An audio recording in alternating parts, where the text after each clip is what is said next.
What's going on, everybody? My name's Dave Simons. I rented a Canon C200 for 8 days. Here are my thoughts.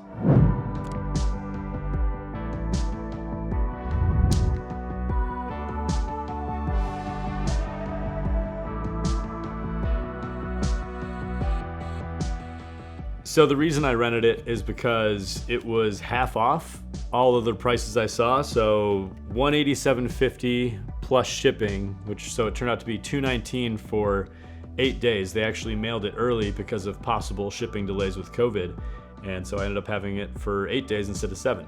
The company is called Magnanimous Rentals, and they seem to have an excellent selection of cameras going all the way up through the RE Alexa series. I will definitely be renting from them again. I think it's been great customer service. $219 price included shipping, as I said, and just a whole checklist that you can work with. A really nice rental experience. And this camera has been so impressive. I so much like the results you get out of it, even when shooting in just 8-bit MP4. The only downside is this camera does not shoot anything in between 420 8-bit or absolute RAW, 12-bit RAW. It does shoot 10-bit RAW if you shoot in 4K 60, so if you're shooting beyond 4K 24, 4K 30, it's gonna bump down to 10-bit. The audio preamps are great, just having those two XLR ports.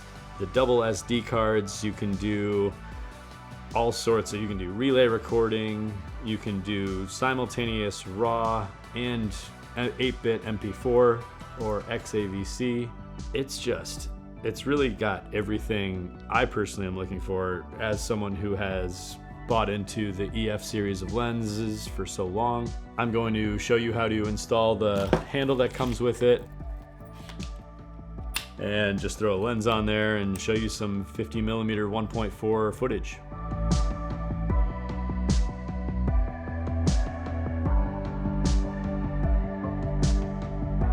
So the rental also came with a super nice Pelican case, all these different accessories like 2 BPA60 batteries.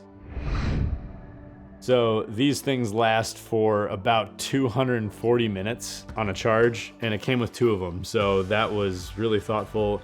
They didn't provide you a CFast 2.0 card, but luckily I had 2 of those owning a 1DX Mark II. I love the audio controls on the back, those 2 dials. I seem to only needed about 3 out of 10 on the levels if I'm using a Sennheiser MKE 600 or the Rode NTG3 that I use at work. The 1DX Mark II has a lot of buttons, but this just, having a dedicated button for everything I use is spectacular. Setting up the custom menu got me the rest of the way. I love being able to quickly switch formats from RAW to MP4 to recording both at the same time. The ND filters, just a lifesaver, like so nice.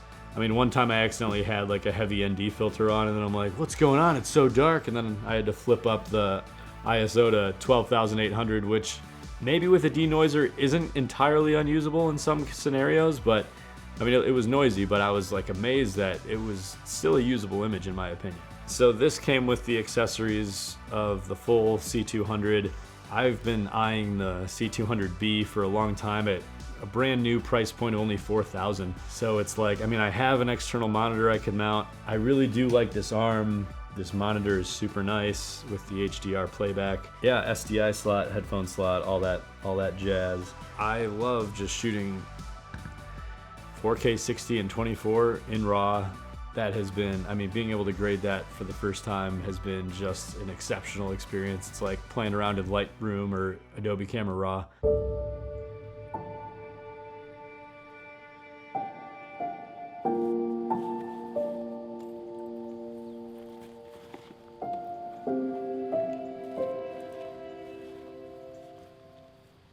You may have noticed I'm in a different location. This is a new secondary studio space in my basement that I'm trying out for the channel. So let me know, thumbs up or thumbs down. So having shot with the C200 for 8 days, I really loved being able to shoot in 8-bit 420 MP4 without compromising quality. Like I shot in a number of different scenarios at the office, just personally, indoors and out. And I gotta say, there's a striking difference between the way my 1DX Mark II handles naturally occurring light, whether it's like incandescent light or using the overheads, the gross overhead fluorescent lights at the office, which somehow the C200 just deals with that a lot better. I figured since, the legendary Canon color science, I figured that wouldn't change much between the 1DX Mark II and the C200, but there actually was a striking difference. Canon C200, 1DX Mark II, side-by-side comparison test. As you can see, there's quite a big difference between the CLOG 3 preset on the 1DX Mark II versus the C200.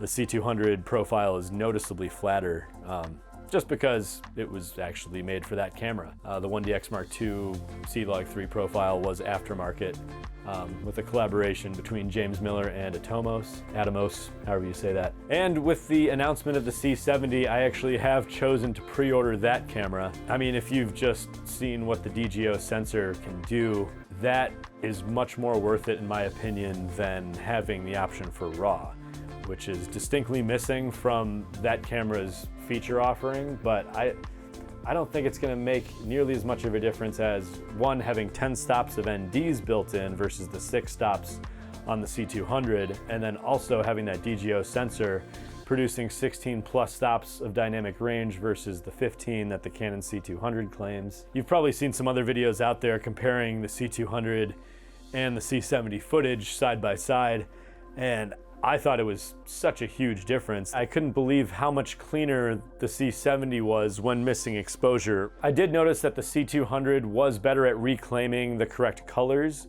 when you overexpose, but the difference in the noise and the shadows, the C70 won all day. If you like this video, please drop a like and hit subscribe, and I will see you in the next video.